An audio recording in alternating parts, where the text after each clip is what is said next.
Donc, bonjour tout le monde, puis bienvenue à notre midi-causerie au CELAT. C'est la première conférence pour la session d'hiver, puis on a le plaisir de recevoir Mme Carole Charette aujourd'hui, qui est un stagiaire postdoctorat ici au CELAT, mais à CELAT UQAM, sous la direction de M.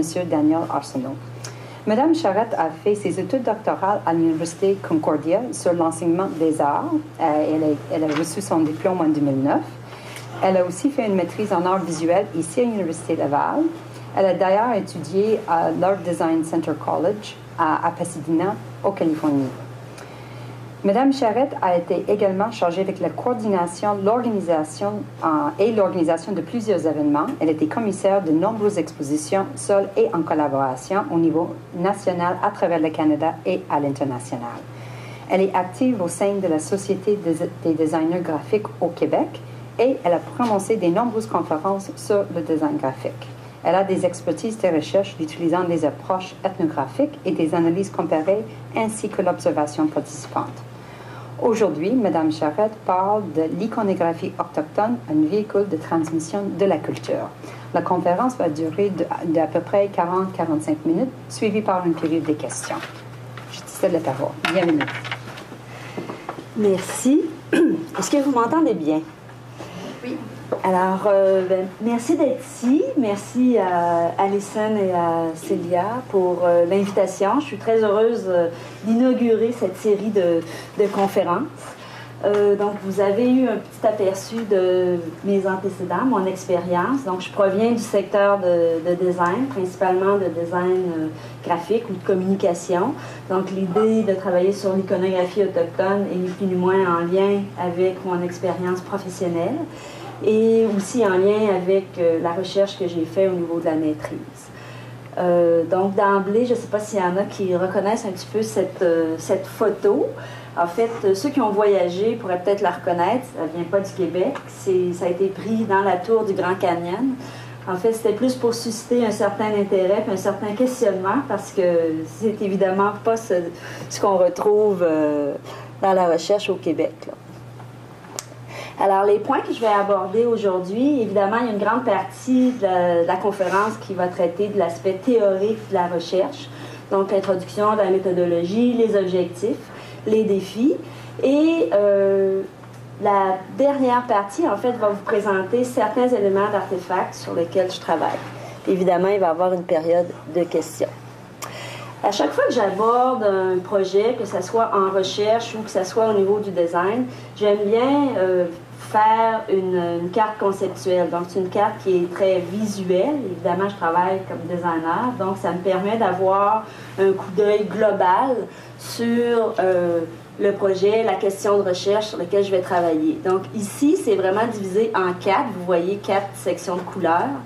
Actuellement, évidemment, je travaille sur la première partie qui se trouve à être la revue de littérature, l'étude ethnographique au niveau d'artefacts et de tout ce qui est base de données, recherche antérieure, etc.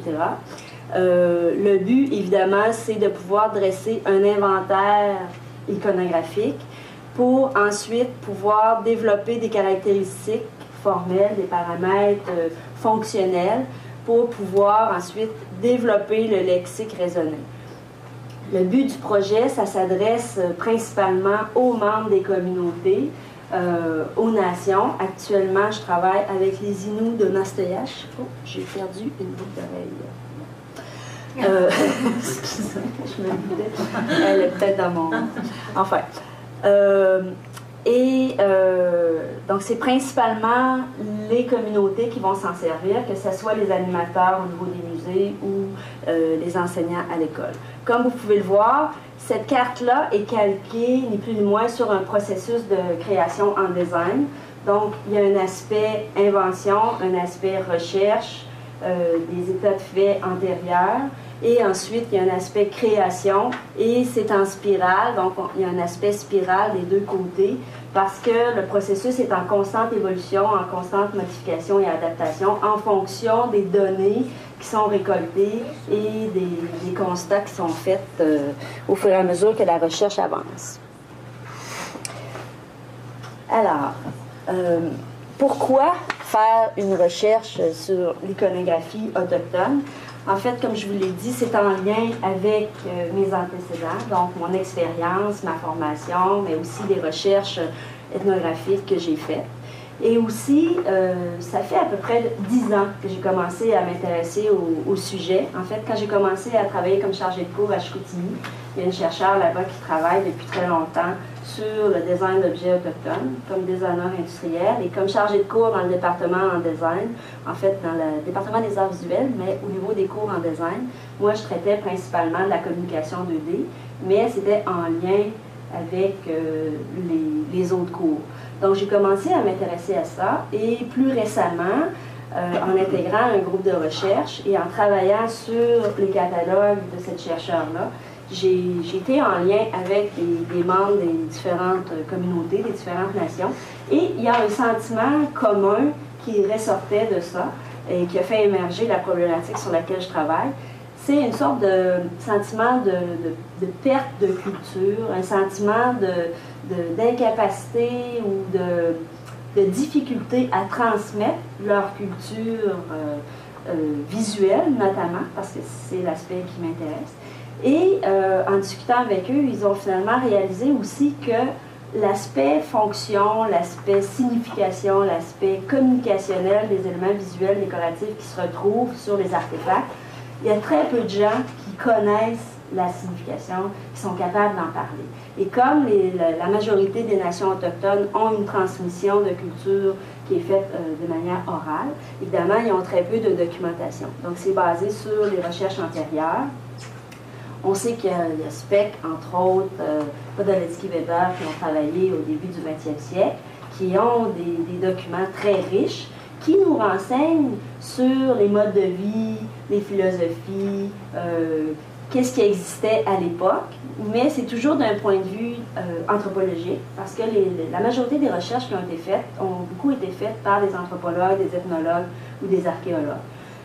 Alors, quand j'ai rencontré l'année dernière des anthropologues qui travaillent avec les communautés et les nations autochtones, ils m'ont dit « ça va être très intéressant parce que tu vas travailler sur complètement un nouveau sujet, un nouvel aspect, et tu vas apporter finalement une lumière différente par rapport à ce que les recherches faites par les anthropologues ont apporté. » Donc, le but, évidemment, je vous l'ai dit tout à l'heure, et je vais le répéter souvent, c'est de faire un lexique visuel. C'est un peu comme une espèce de grand guide où les intervenants vont être capables de se référer lorsqu'ils vont parler de la culture. Parce que quand on va dans les musées, ça fait partie d'une autre recherche que je suis en train de faire aussi, c'est que l'approche muséale est basée beaucoup sur une approche, si on peut dire, européenne, où on présente les objets dans des vitrines et il y a très peu de mise en contexte. Et ça, pour les Autochtones, c'est très loin de leur vision, de leur conception du monde et leur conception de la vie. Donc, en créant un lexique visuel, ça permettrait, à tout le moins s'il n'y a pas d'animateur, aux gens qui visitent, d'avoir une meilleure compréhension de la création graphique, de la création iconographique autochtone, autant celle qui était avant la colonie que celle qui est actuelle. Ça va me permettre aussi, à moi, mais aussi aux participants, d'observer le processus de transformation et de mieux comprendre les influences et les incidences de la colonisation sur les modes de création des artefacts. Évidemment, de mon côté, j'étudie essentiellement l'aspect 2D, donc figuratif et abstrait, au niveau des motifs, des formes, des couleurs, principalement sur les vêtements. Au début, quand j'ai commencé ma recherche, c'était très vaste, je n'avais pas nécessairement décidé sur quoi j'allais travailler, parce qu'en principe, on essaie de ne pas se forger d'idées préconçues, d'avoir le moins de biais possible, donc d'avoir le plus d'ouverture au début, et ensuite on resserre en fonction des éléments qui apparaissent et en fonction toujours des questions de recherche qu'on s'est posées, pour finalement vraiment aller dans un côté plus vraiment spécifique. Aussi, le danger lorsqu'on fait de la recherche, c'est qu'au fur et à mesure qu'on recueille des données, bien là, on dit, ah oui, ça c'est intéressant, ça c'est intéressant, ça c'est intéressant. Donc, il y en a de plus en plus. Donc, c'est important de toujours se resserrer et aller vers l'objet essentiel de notre problématique. Aussi, autre détail, c'est qu'il y a, comme je l'ai dit, il y a peu de recherches qui ont été faites. Il y a des anthropologues. Les paramètres théoriques sur lesquels je travaille, c'est beaucoup Frank Speck, qui a fait une énorme... qui a collecté beaucoup de données et dont on a une collection assez impressionnante, notamment au Smithsonian.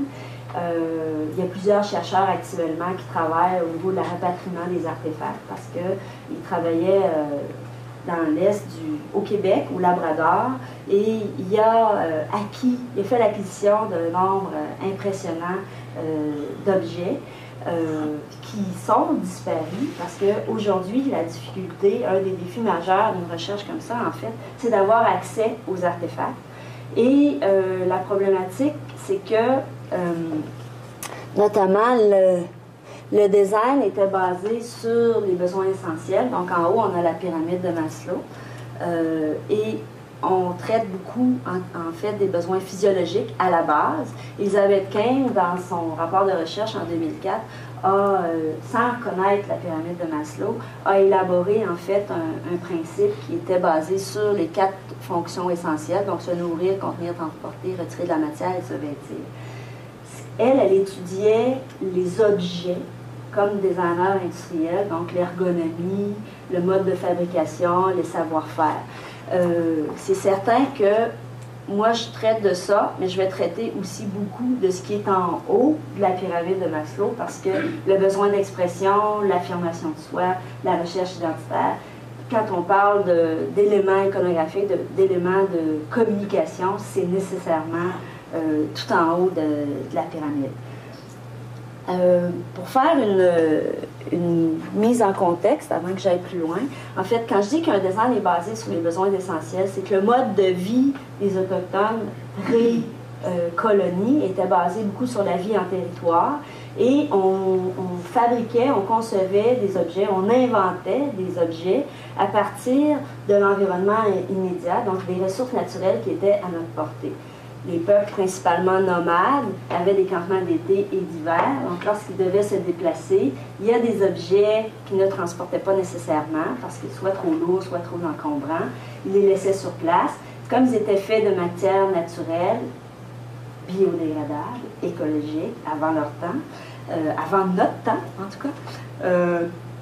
Donc, lorsque les objets se détérioraient, s'ils étaient beaucoup utilisés, bien, on les laissait sur place, ils retombaient, ils se décomposaient, retournaient à la nature et on en fabriquait d'autres. Donc, leur mode de vie est vraiment en respect total avec le cycle naturel de la vie, que ce soit végétal, animal, minéral et vraiment humain. Donc, j'ai déjà commencé à vous parler de la mise en contexte. Le mode de vie en territoire, on travaillait beaucoup lorsqu'on fabriquait des vêtements, parce que c'est le sujet principal sur lequel je travaille. À l'époque, il était essentiellement fabriqué à partir des peaux d'animaux, donc on devait les chasser, on devait les tuer, on devait les traiter, donc ça demande beaucoup de systèmes d'organisation, d'outils à développer. C'est principalement les femmes qui travaillaient à cet aspect-là, et c'est principalement les femmes aussi qui travaillaient à la décoration et sur les motifs. Avant la colonie, ce qui ressort des recherches, en fait, c'est qu'il y avait très peu d'influence extérieure, évidemment. Et aussi, les motifs étaient réalisés et influencés à partir des rêves des chasseurs. Parce que les manteaux, entre autres, il y a au moins 1 ou 2 exemples de manteaux que je vais vous montrer. Ce sont des artefacts très rares et magnifiques. Les manteaux, qui peuvent aller jusqu'à 1700 au niveau de la fabrication, étaient principalement faits en peau de caribou et la décoration était peinte à partir de pigments à la base qui étaient naturels, donc qui provenaient soit des minéraux, soit des végétaux. Et les motifs qui étaient faits provenaient du rêve du chasseur qui voyait comment allait se dérouler sa chasse. et par respect en termes du cycle naturel et des éléments qui les entourent, par respect pour l'animal qui, à l'automne, est dans sa plus belle parure, se présente au chasseur dans sa plus belle parure. À ce moment-là, le chasseur devait faire de même et se présenter dans un manteau qui respectait en fait l'animal qu'il allait tuer et qui allait subvenir aux besoins de sa famille ou de son clan pendant tout l'hiver. Donc c'est vraiment une approche, une philosophie et empreinte de spiritualité. Aujourd'hui on dit chamanisme, mais bon, c'est sûr que c'était très différent à l'époque. Ensuite, c'est sûr que dans la mise en contexte aussi, à cette époque-là, on voit un exemple ici. Les décorations étaient parfois très minimalistes, très essentielles, c'est-à-dire pas essentielles, mais près des éléments qu'on voulait communiquer.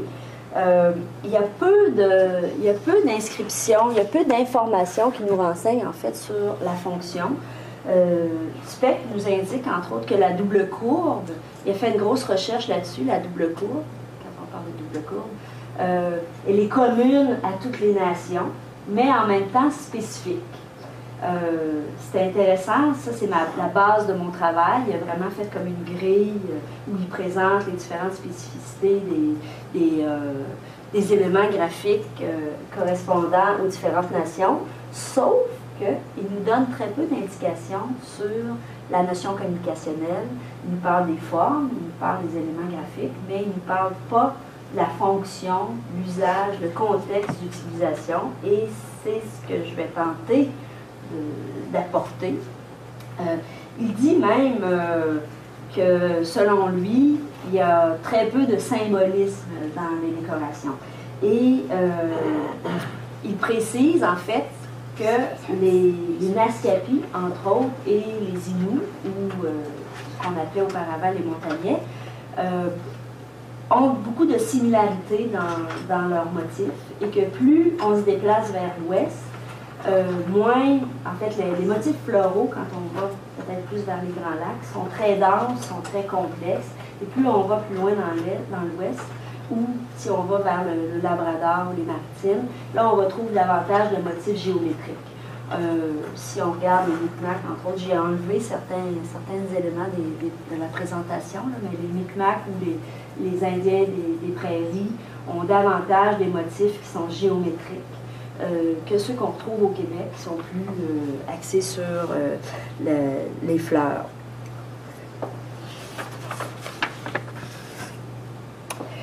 Donc, Speck nous dit, en fait, qu'il y a très peu de symbolisme, mais finalement, ça entre un peu, il nous dit aussi qu'il y a beaucoup de motifs floraux, puis ça entre un peu en contradiction avec ce que Podolinsky, Weber et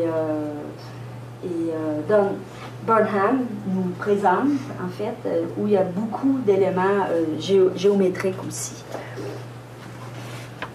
Ça, je vais revenir là-dessus un petit peu plus tard. Je voudrais vous parler de la méthodologie, en fait, que je préconise pour ma recherche.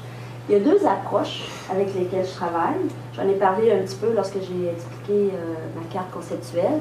Donc, il y a une approche ethnographique parce que, essentiellement, je dois consulter la littérature, je dois consulter les recherches antérieures, je dois consulter les banques de données et les banques d'artefacts.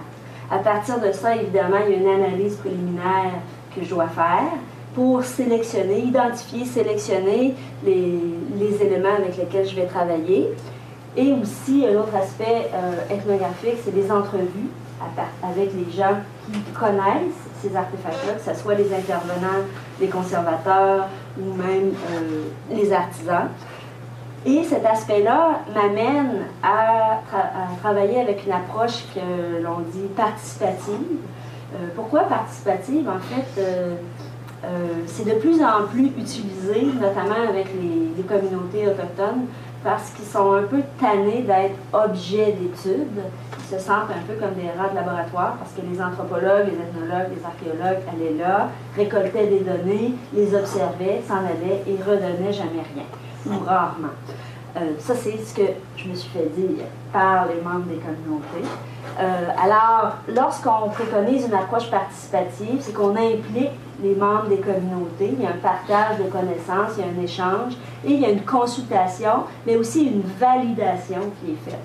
Donc, à partir, je ne suis pas rendue encore à l'aspect validation, je suis encore au niveau de la cueillette de données, mais c'est très important d'établir une collaboration et un partenariat avec les membres des communautés parce que si je veux aller chercher plus loin que juste l'aspect formel et esthétique des éléments décoratifs qui se retrouvent sur les vêtements, j'ai besoin de parler avec les gens qui en font, qui ont reçu un héritage des générations antérieures et qui ont reçu la culture, les éléments de la culture.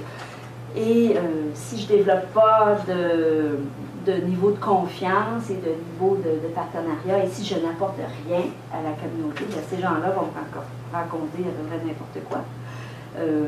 Parce qu'en fait, ce qui ressort des données actuelles, c'est qu'il y a un aspect significatif et communicationnel des motifs qui n'est pas communiqué à l'extérieur des communautés. Parce que c'est vraiment gardé un peu comme un secret et on choisit les intervenants qui vont être porteurs de ces savoirs-là, on les choisit, c'est pas nécessairement fait.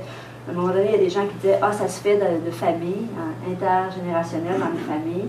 Dans certains cas, non, parce que dans la famille, le détenteur des savoirs peut réaliser que finalement son fils ou sa fille n'a pas nécessairement les qualités requises pour accueillir ces savoirs-là et être en mesure de les transmettre par la suite.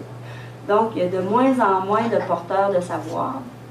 Et le fait de développer une approche participative, ça développe aussi une certaine prise de conscience de leur côté à l'effet qu'ils doivent effectivement travailler avec des gens qui ont une expertise scientifique, une méthode de travail pour être capable de mettre en place des données, de les analyser, et ensuite, eux vont être capables aussi, il y en a de plus en plus, qui font des études de 2e, 3e cycle, ils vont être capables de mettre en place des informations, des données qui vont servir aux communautés. Donc ça, c'est un porte-bébé, en fait, c'est à titre informatif, un porte-bébé Huron. Juste une petite anecdote comme ça. Ce que je trouve intéressant, entre autres, je peux me servir de cette... c'est une planche. Là, on voit l'endos de la planche. Est-ce qu'il y en a qui savent comment était utilisé cet objet-là? Donc, bonjour. L'enfant était ni plus ni moins emmailloté dans un tissu. Au départ, c'était des peaux. Ensuite, ça a été différentes sortes de tissus. Et si on regarde ici, là, ce petit élément-là, c'est une barre, en fait, qui fait le tour de la tête de l'enfant. Donc, l'enfant est installé là-dessus. Et pendant que les femmes travaillaient, elles pouvaient l'accrocher aux arbres. Donc, ils évitaient de mettre l'enfant par terre. Et s'il tombait, ben, nécessairement, la tête de l'enfant était protégée. Donc, en termes d'ingéniosité, en termes de fonctionnalité, la majorité des objets autochtones sont assez extraordinaires par rapport à ça. Et ici, la spécificité en fait, de ces motifs-là, les Iroquois, les Hurons, ont des motifs qui sont très, très denses, très chargés, beaucoup de fleurs. Il y a sûrement des éléments importants en termes de signification. Qu'est-ce que ces oiseaux-là veulent dire? Pour le moment, je n'ai pas d'informations là-dessus. Mais en même temps, ce que j'ai lu et ce qu'on m'a dit, c'est qu'il y avait beaucoup d'éléments par rapport à ça qui étaient symboliques au niveau de la protection. Protection contre les esprits, protection contre les différents dangers. Et évidemment, c'est le concepteur ou la conceptrice qui est détenteur de ces savoirs-là. Donc, petit retour un peu sur la méthodologie. Donc, les différentes étapes, répertorier, identifier les éléments visuels pertinents, mais aussi les intervenants, autochtones, allochtones, recueillir, échanger, pouvoir mettre en place un échantillonnage de symboles, de pictogrammes, et ensuite pouvoir les analyser, pouvoir faire en sorte de créer une grille d'analyse. Et cette grille-là émerge nécessairement des différents éléments qui sont comparés. Quand on parlait d'analyse d'études comparées, c'est vraiment ça. je compare les différents éléments et il y a des points qui émergent et c'est ce qui dicte la définition de ma grille d'analyse. Puis ensuite, ça me permet vraiment d'identifier les spécificités. Une fois que c'est fait, bien, évidemment, ça c'est l'aspect formel. Et là, je vais retourner au sein des communautés pour pouvoir en discuter. C'est sûr que lorsqu'on arrive avec des artefacts ou des photos d'artefacts, les langues se délient un peu plus et là, les histoires se mettent en place. Évidemment, il faut disposer de beaucoup de temps parce que, entre autres, lorsqu'on parle à des aînés, on ne peut pas les interrompre et il faut les écouter. Et ça, c'est une richesse incroyable. À Ojibwe, avec les cris, ils ont inauguré en juin dernier un musée et ils ont réussi à mettre en place dans le musée des grandes télés parce qu'ils ont fait des entrevues avec les aînés qui discutent des savoir-faire traditionnels. Et entre autres, ces entrevues-là sont aussi diffusées sur le web quand vous allez sur le site du musée. Et les gens restaient là des heures pour écouter des entrevues des aînés parce que c'est une richesse. Ces gens-là ne seront pas en vie éternellement et c'est eux qui détiennent énormément d'informations sur la culture et les traditions, tant matérielles qu'immatérielles.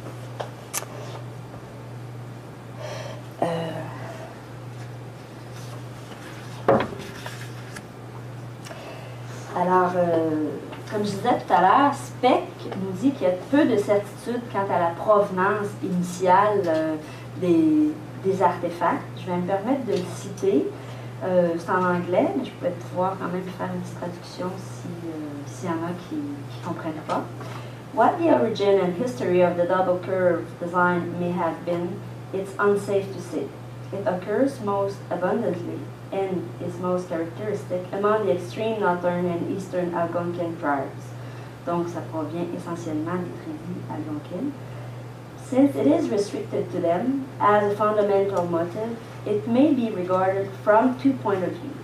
It may originate in the northeast and drifted westward, or it may have been derived from an original old American design element that became remodeled and specialized to its present form among some of these tribes and was subsequently adopted by neighbors in general. Donc, c'est un peu une incertitude et nous, comme je vous l'ai dit tout à l'heure, les motifs qu'on a ici dans l'Est, est-ce qu'ils proviennent de l'Est et ont dérivé vers l'Ouest, ont influencé les communautés ou l'inverse, ou même proviennent des États-Unis parce qu'on sait que le territoire des États-Unis allait très haut. Au Canada. Et est-ce que ce sont des éléments visuels qui ont été empruntés et adaptés selon l'environnement et le goût, l'esprit créatif de la personne qui fabriquait les dessins? Ça, c'est le point de vue de Speck. Podolensky-Weber, elle, est un peu en contradiction avec cet énoncé-là.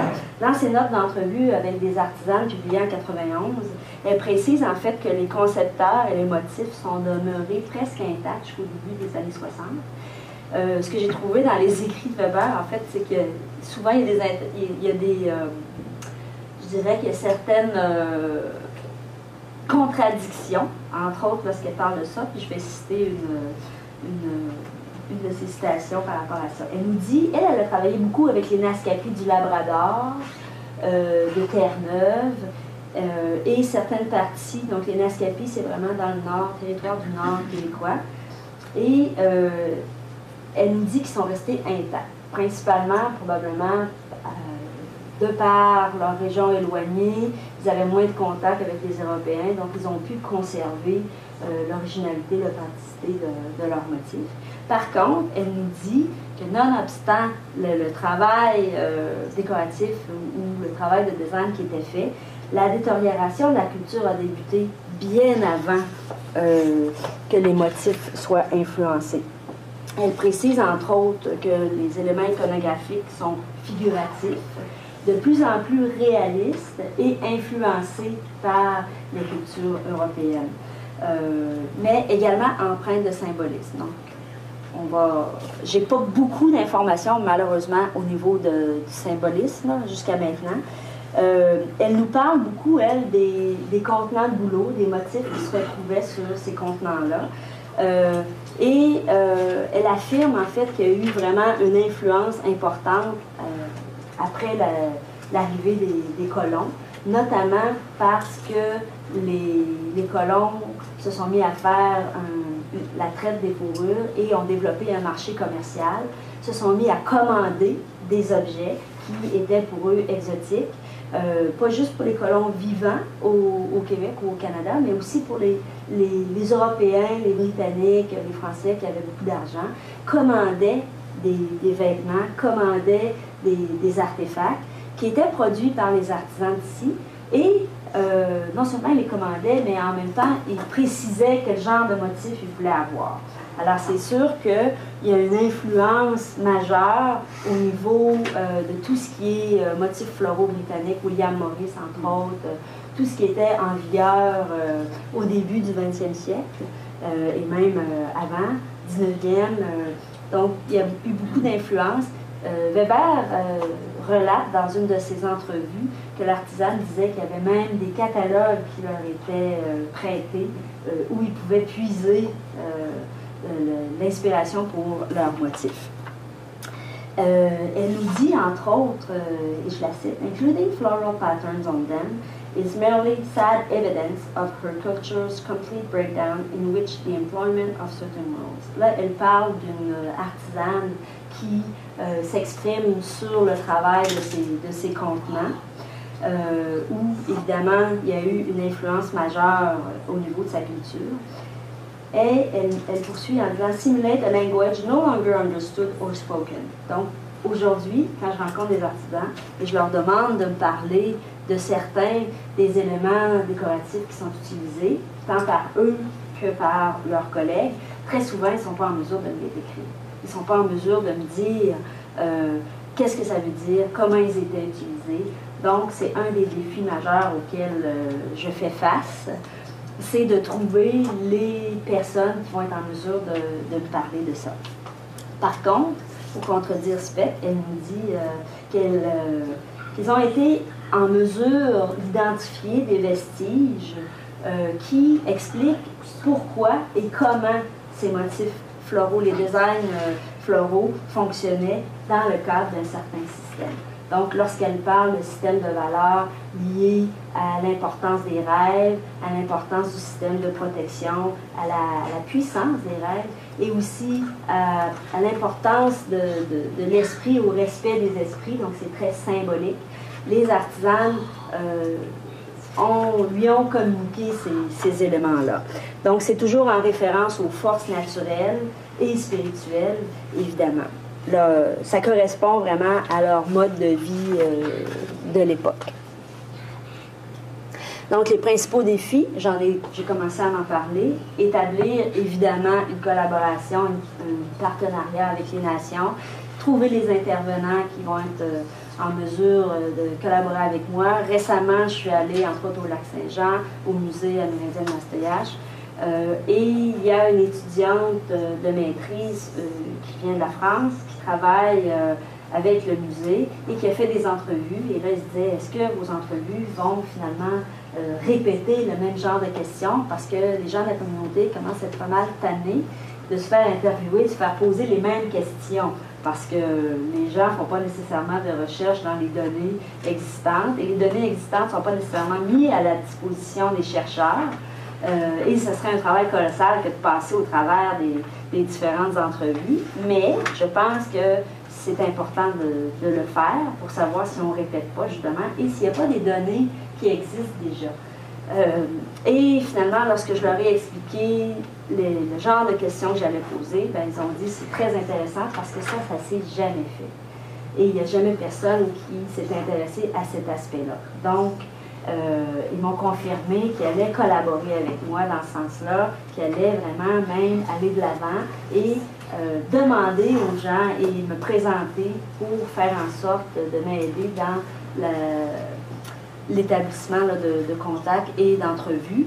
Et en plus, ce qu'ils m'ont dit, ce qui est intéressant, c'est que certains chercheurs avaient stipulé le contraire, que les interventions faites par les gens extérieurs aux communautés était restreinte, c'est-à-dire qu'il y avait plus de difficultés à accéder à certaines informations.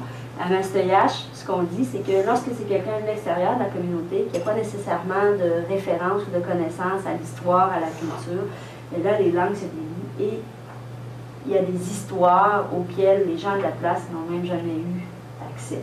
Donc ça promet d'être quand même très intéressant pour être capable de discuter avec ces personnes-là.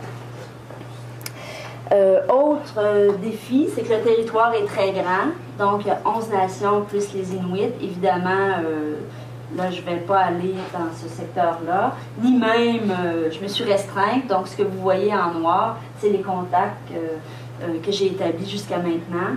En 2 ans, on ne peut pas faire des miracles. Hein? C'est vraiment un projet de vie à long terme.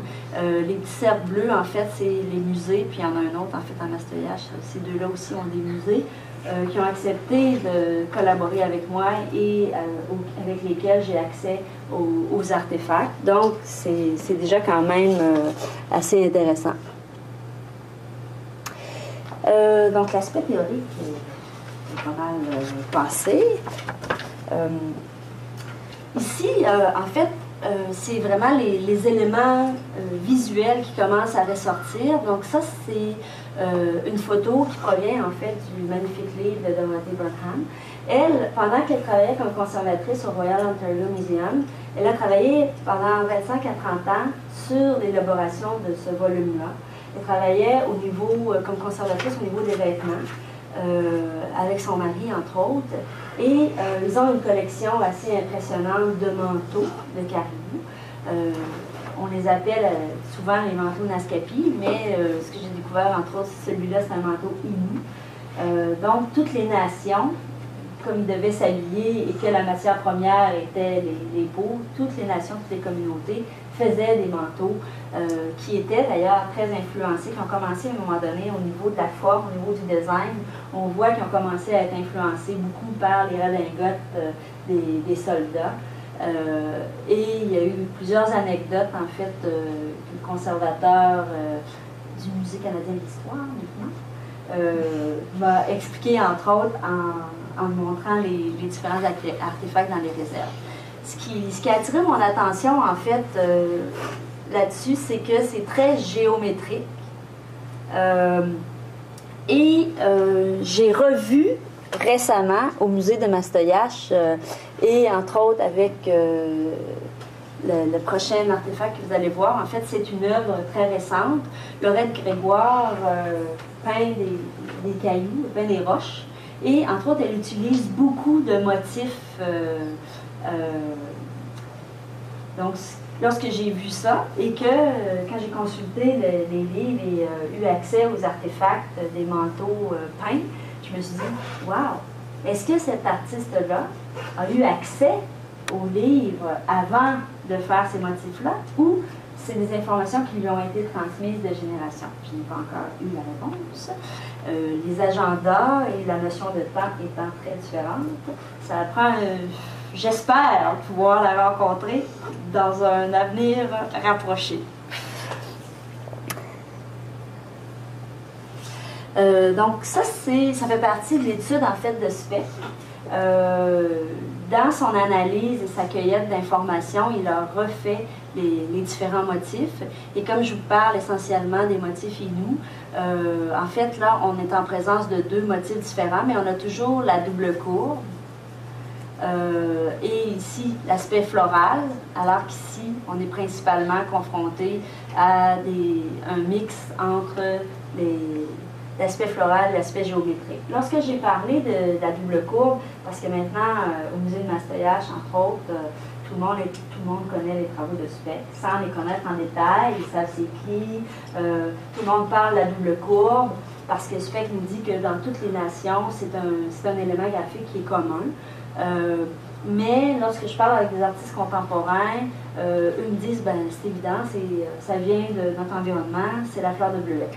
Il y en a un certain nombre qui disent ça, il y en a d'autres qui disent autre chose. Donc, l'analyse et la cueillette de données va nécessairement amener un aspect polysémique. Parce qu'à chaque fois que je vais parler à différentes personnes, c'est évident, je dois m'attendre à une interprétation différente selon qui me donne les informations.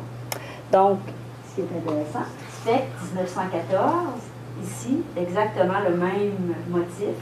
J'ai malheureusement pas, le musée ne m'a pas transmis les informations en termes de quand ce chapeau-là a été produit, mais c'est un chapeau traditionnel Innu. On le fait encore aujourd'hui, ça fait très longtemps qu'on le fait. Le musée n'a pas nécessairement Mastoyache ou le chapiteau-âne à Ouachat Macmagnetenam, ils n'ont pas nécessairement d'artefacts qui datent de très longtemps. C'est surtout des artefacts du 19e ou 20e siècle, et même très récents. Mais on voit que les motifs sont encore utilisés aujourd'hui. Un autre roche, en fait, de Lorette, ce que je trouvais intéressant, en fait, c'est que ce motif-là se retrouvait aussi sur les épaules du manteau. Il y avait une autre photo que je n'ai pas incluse parce que je ne savais pas si elle faisait partie de la publicité. En fait, il y a l'exposition permanente à Mastoyache. Ils ont invité, la dernière section, ils ont invité des artistes contemporains à produire des œuvres. Et il y a une section qui appelle les danseurs. Donc, c'est dans l'esprit de la pratique spirituelle et la pratique de groupe. Et un d'entre eux, ça m'avait frappé parce que sans connaître les motifs qui étaient sur les manteaux Innu, il y avait ces mêmes motifs-là sur son personnage. Alors là aussi, j'ai posé la question à la conservatrice. Quand j'ai amené le livre, elle m'a dit « Ah oui, il me semble qu'il a déjà eu accès à l'information qui émanait peut-être de cette chercheur-là. » Alors, là, mes prochains questionnements, en fait, ça va être de rencontrer ces artistes-là pour vraiment discuter avec eux de la provenance de leurs motifs, comment ils en sont venus à utiliser ces motifs-là, pourquoi ils les utilisent, qu'est-ce que ça veut dire pour eux. Parce que Weber et Burnham et probablement Overholt, elle c'est plus avec les cris, mais ils ont quand même certaines informations. J'ai rencontré un animateur au musée de Wendake qui est Innu, mais qui travaille ici à Québec. Et lui, il me disait ah, moi, on m'a transmis cette information-là, mais on m'a fait promettre de ne pas le dire à personne. Personne veut dire hors communauté. Nécessairement moi et autres chercheurs qui sont allochtones. Et là, je lui ai dit, bon, parfait, moi je respecte ça. Par contre, le problème que ça pose, c'est que comment vous allez faire pour transmettre votre culture et faire en sorte que la richesse de vos motifs, des fonctions, de leur utilisation soit retransmise au travers de votre génération. Si vous utilisez une personne, vous choisissez une personne, comment vous faites pour la transmettre? Là, il m'a répondu, ben oui, moi je vais dans les écoles, je fais des présentations dans les classes, mais encore faut-il que ça soit quelque part une façon de faire qui soit installée, instaurée, structurée. Donc, d'où mes intentions. Je n'ai pas fini avec lui, je suis sûre que je vais finir par avoir des informations. Les résultats attendus, bon, court, moyen, long terme, ça dépend évidemment de la qualité de cueillette de données auquel je vais avoir accès, mais l'idée c'est de produire le lexique raisonné, que ce soit imprimé, digital ou web. Éventuellement, ce que j'aimerais faire aussi avec cet outil-là, pour que ça devienne vraiment un outil de transmission de la culture, c'est pouvoir faire des ateliers de formation, de création avec les animateurs, avec les enseignants, pour leur transmettre aussi les connaissances en termes de design, en termes d'iconographie, en termes de fonction, développer avec eux vraiment un outil pédagogique qui peut être utilisé dans les écoles. Parce que lorsque j'ai rencontré des artistes et des enseignants Innu, il y en a une qui me disait qu'elle travaillait avec une iconographie qui provenait des aborigènes australiens. Et là, ça m'a surpris. J'ai dit, ben, pourquoi tu ne travailles pas avec l'iconographie de chez vous? Ben, elle dit, on n'a aucune information. Elle dit, moi, j'enseigne pas ce que je ne sais pas. Les aborigènes australiens, et j'ai vu ça pendant ma recherche de doctorat, entre autres, il y avait une exposition magnifique au musée Folk à Los Angeles. Et les chercheurs avaient parcouru l'Australie et avaient réuni différents artistes australiens qui nous parlaient de la signification, de la fonction des éléments visuels qu'ils utilisaient dans leur peinture.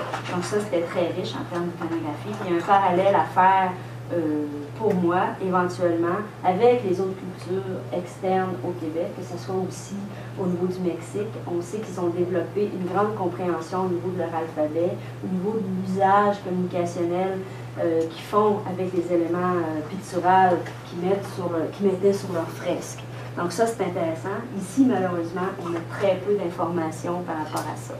Donc ça, c'est une autre référence. En fait, on voit encore la double courbe, mais ici, c'est joint, c'est jumelé avec des motifs géométriques.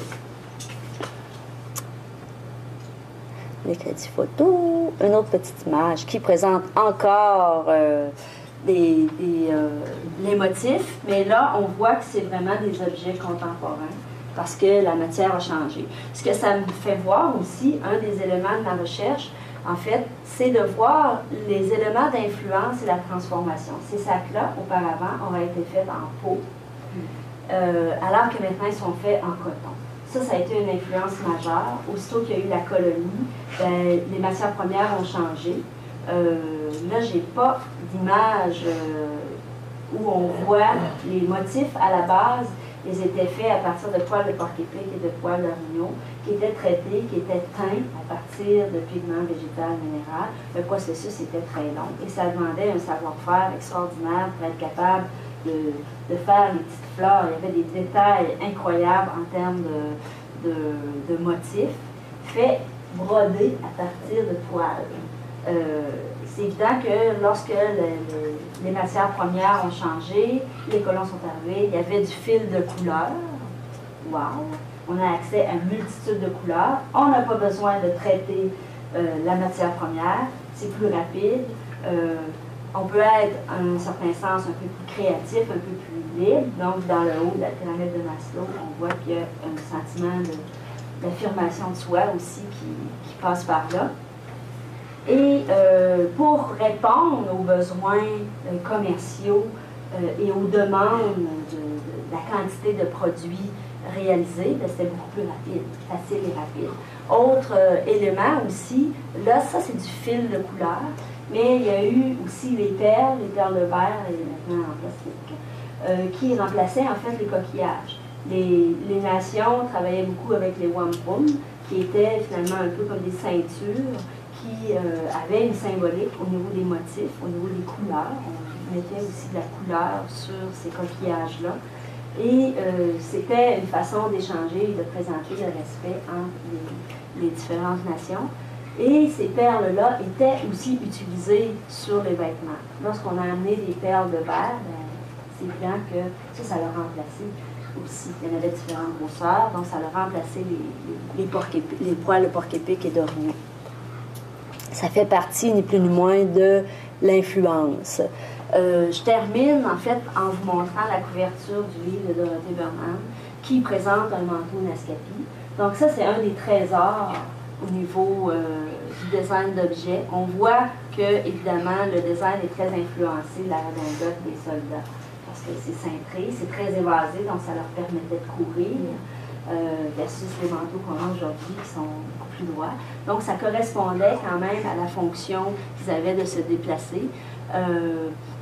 C'est celui-là, en fait, a beaucoup d'éléments géométriques. Autre aspect qui était intéressant, dont j'ai identifié à travers les recherches, c'est qu'il y avait, non seulement les éléments iconographiques étaient inspirés des rêves, c'était des transpositions des éléments qui étaient rêvés par le chasseur, mais il y avait aussi des dessins qui pouvaient être faits à l'intérieur des manteaux, et aussi ça s'utilisait beaucoup sur les espèces de tissus dans lesquels les enfants étaient emmaillotés. Et ces éléments-là, en fait, étaient faits tout simplement à l'usage de celui qui portait le vêtement. C'était caché, ça ne devait pas être vu, donc c'était beaucoup symbolique en termes de système de protection.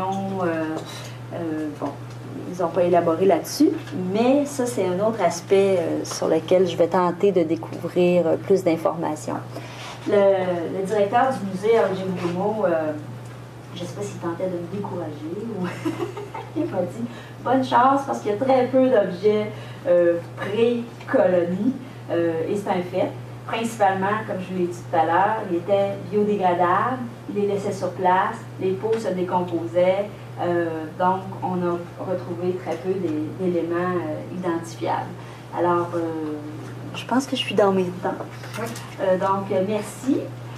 Merci au FQRSC qui subventionne la recherche, au CELAT aussi, parce que je suis boursière du CELAT, et à toutes les nations qui participent à notre projet. Et merci à vous d'avoir écouté.